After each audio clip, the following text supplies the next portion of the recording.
Assalamualaikum. Waalaikumsalam. Monggo. Selamat pagi Ibu dan Bapak. Perkenalkan, nama saya Sultani. Saya bidan yang berada di hari ini di Poliklinik. Oh iya, Ibu dan Bapak, saya mau tanya maksud dan tujuan Bapak dan Ibu datang kemari untuk apa ya? Jadi gini Bu Bidan, Oke. aku berdua kesini mau konsultasi mengenai cara KB atau KB yang cocok untuk saya seperti apa. Oh iya, baik Bu. Ibu mau konsultasi tentang KPI sebelum saya melakukan tindakan lebih lanjut untuk riwayat reproduksi. Ibu melahirkan anak berapa? Kemudian sudah pernah keguguran belum? Riwayat persalinannya. Saya mau tanya Bu, alat kontrasepsi yang Ibu inginkan itu alat kontrasepsi yang seperti apa?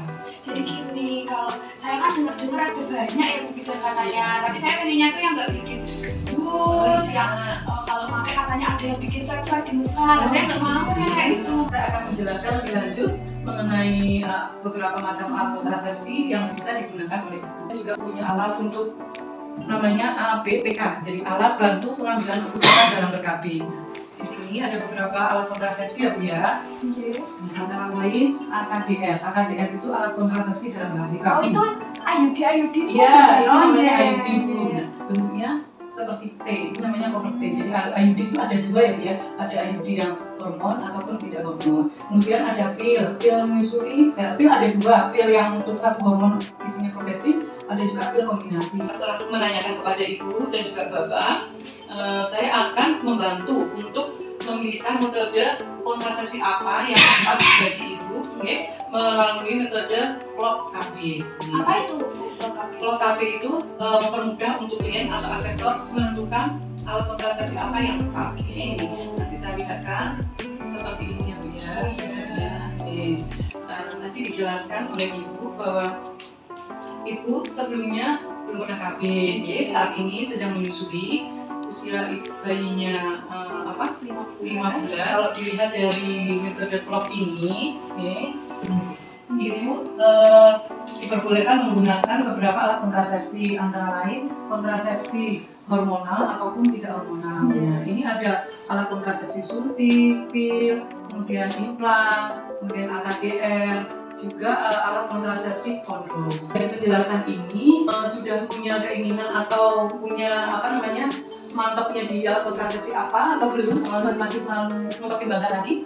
Gimana Pak? Itu kalau yang kayak T itu aman nggak Pak? Oh iya. Ya, kalau Ibu ini yang T ya Bu ya Pak ya? Kalau Ibunya? Ya itu sih ya, mungkin yang nggak pakai hormon-hormon. Oh iya. Alat kontrasepsi yang dalam rahim ya Bu ya. Oke, nah kalau Ibu cenderung memilih menggunakan alat kontrasepsi dalam rahim, saya akan menjelaskan lebih lanjut mengenai AKDR atau alat kontrasepsi dalam rahim. Nah, alat kontrasepsi dalam rahim atau AKDR itu seperti ini bentuknya ya Bu ya. P, alat kontrasepsi dalam rahim itu adalah alat kontrasepsi yang dipasang di dalam rahim. Jadi ini misalkan rahim ibu ya Bu ya. Nah nanti alatnya bisa dimasukkan kemudian menempel di dalam rahim seperti itu. Nah, jenis alat kontrasepsi dalam rahim itu ada dua, non hormonal dan hormonal. Semuanya efektif. Kalau yang hormonal isinya progesterin. Nah kalau hormon progesterin itu nanti akan dikeluarkan sedikit demi sedikit yang fungsinya untuk supaya sel sperma atau sel telur bertemu itu akan terhalangi dengan adanya dendrit serviks yang normal. Yang kedua alat kontrasepsi non hormonal yaitu copper T. IUD-nya bernama copper T, itu isinya tembaga, fungsinya sama. Jadi tembaga itu akan mengeluarkan zat untuk mencegah terjadinya pertemuan antara sel sperma dan sel telur. Kemudian alat kontrasepsi ini efektif digunakan sampai 10 tahun, tapi tergantung juga mereknya tuh, ada yang 5 tahun, 7 tahun, 10 tahun. Nanti disesuaikan ya. Digunakan bisa sampai 10 tahun ya. Nah, dari penjelasan ini Ibu sudah sedikit ada bayangan ya Bu ya? Berarti itu dimasukkan gitu ya Bu? Iya, dimasukkan di dalam rahim. Kontrasepsi dalam rahim ini memiliki beberapa efek samping. Yang pertama, kram. Kram itu biasanya didapatkan pada saat pemasangan alat kontrasepsi, itu berupa kram ringan atau nyeri. Tapi kalau yang kram berat biasanya tidak pernah mengalami situ ya. Yang kedua itu pusing. Biasanya kalau pusing ini dialami pada ibu yang menggunakan alat kontrasepsi dalam rahim atau IUD yang hormonal. Tapi karena di tempat kita belum ada, jadi ibu tidak bisa menggunakan alat kontrasepsi yang hormonal ini. Gitu, ya. Ada juga biasanya menstruasi tidak teratur. Kalau menggunakan alat kontrasepsi dalam rahim yang hormonal, biasanya haidnya itu menjadi sedikit. tidak seperti siklus haid yang sebelumnya. Kalau menggunakan alat kontrasepsi dalam rahim yang non hormonal atau tembaga, siklusnya biasanya menjadi panjang.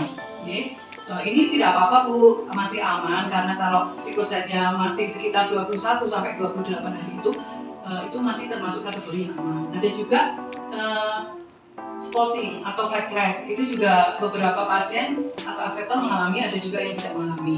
Kalau spottingnya masih ringan, tidak apa-apa Bu, nanti setelah 6 bulan pemasangan biasanya siklusnya akan kembali normal. Yang terakhir biasanya itu ekspulsi atau IUD-nya itu keluar secara tiba-tiba. Nah, ini biasanya efek samping ini didapatkan apabila IUD dipasang pada saat pengukurannya kurang tepat. Jadi waktu sebelum dipasang IUD itu kan kita melakukan pengukuran rahim ya Bu ya. Nah, itu mungkin pengukurannya kurang tepat gitu. Jadi, tapi memang ini jarang sekali. Begitu ya Bu ya penjelasan dari saya, bagaimana setelah saya jelaskan mengenai pengertian, keuntungan, kekurangan dan juga efek sampingnya, apa Ibu tetap mantap ingin menggunakan alat kontrasepsi dalam rahim ini? Gimana Pak? Itu aja ya. Oh iya, berarti mantap yang aman, selalu aman ya, tidak mengganggu hubungan suami istri juga. Berarti tetap mantap ya Bu ya menggunakan alat kontrasepsi IUD ini. Sebelumnya nanti ada persetujuan tindakan menggunakan alat ini ya Pak ya. Nanti Ibu dan Bapak membaca dulu, kemudian ada tangan di sebelah sini.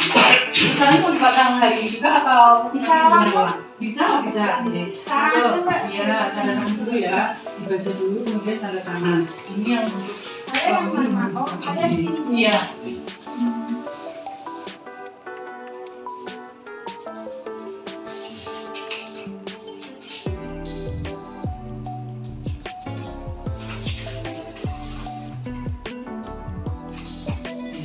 Terima kasih ya Pak. Setelah Ibu sudah setuju dan menyetujui info konsen ini, nanti saya persiapkan peralatannya dan perlengkapannya. Ibu bisa menunggu dulu nih, dan juga Bapak bisa menunggu dulu. Nanti kalau sudah selesai, saya panggil lagi untuk melakukan tindakan pemasangan ini. Bagaimana Bu setelah dilakukan pemasangan IUD atau AHDR ini? Apakah ada keluhan?